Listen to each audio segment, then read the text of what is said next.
2000 సంవత్సరాల నుంచి యేసుక్రీస్తు ప్రభు వచ్చి ఆయన పరలోకానికి తిరిగి వెళ్ళిపోయిన దగ్గర నుండి ఈ సువార్త ప్రకటన ఆపు చేసే ప్రయత్నం జరుగుతూనే ఉంది. ప్రతి దేశంలో దీనికి ఆటంకాలు అవాంతరాలు వస్తూనే ఉన్నాయి.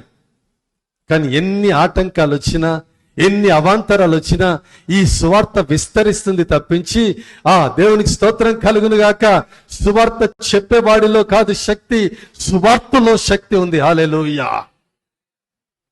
వాక్యములో శక్తి ఉంది. హల్లెలూయా. యేసు నామములో శక్తి ఉంది. హల్లెలూయా. చాలా మంది పొరపడతారు, అరే ఆయన దగ్గర శక్తి ఉంది, ఈయన దగ్గర శక్తి ఉంది, ఆయన దగ్గర వరం ఉంది, ఈయన దగ్గర వరం ఉంది అని చెప్పుకుంటా ఉంటారు మనుషులు.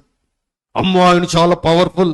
ఆయన కాదు పవర్ఫుల్, ఆయన ఉపయోగిస్తున్నటువంటి దేవుని నామము పవర్ఫుల్, దేవుని వాక్యము పవర్ఫుల్, దేవుని సన్నిధి పవర్ఫుల్. దేవునికి స్తోత్రం కలుగును గాక.